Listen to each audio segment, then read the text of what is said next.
இயற்கை படத்தோட ஹீரோயினி ராதிகாவை உங்களுக்கு பிடிக்கும் அப்படின்னா நம்ம சேனலை சப்ஸ்கிரைப் பண்ணிவிட்டு லைக் பண்ணிவிட்டு அப்புறமா இந்த வீடியோவை பாருங்கள். தமிழ் சினிமாவில் ராதிகா என்றதும் அந்த நடிகை ஞாபகம் வந்து விடுவார். ஆனால் இந்த ராதிகா வேறு யாரும் இல்லை, இயற்கை என்ற படத்தில் நடித்தவர்தான். 2002ஆம் ஆண்டு ராதிகா கன்னடத்தில் நினகாகி என்ற படத்தின் மூலம் நடிக்கத் தொடங்கியுள்ளார்.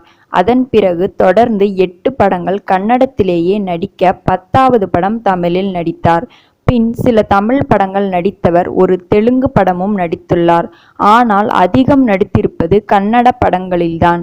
2017ஆம் ஆண்டு ஒரு நடன நிகழ்ச்சியின் நடுவராக இருந்தவர் 2 படங்களை தயாரித்து உள்ளார். ராதிகாவிற்கு 2000ஆம் ஆண்டு 13 வயதிலேயே ரதன்குமார் என்பவருடன் திருமணம் நடந்துள்ளது. பின் ராதிகாவின் கணவர் நிறைய பிரச்சனைகள் கொடுக்க பிரிந்தார். ரதன்குமாரும் கடந்த ஆகஸ்ட் 2002ஆம் ஆண்டு மாரடைப்பு ஏற்பட்டு உயிரிழந்தார். பின் ராதிகா 2010ஆம் ஆண்டு கர்நாடக முன்னாள் முதலமைச்சர் குமாரசாமி என்பவரை திருமணம் செய்து கொண்டதாக அறிவித்தார். இவர்களின் திருமணம் 2006ஆம் ஆண்டே நடந்துள்ளது. ஷமிகா என்ற மகளும் உள்ளார். தற்போது ராதிகா ரூபாய் 124 கோடி சொத்துக்கு எஜமானியாக திகழ்ந்து வருகிறார்.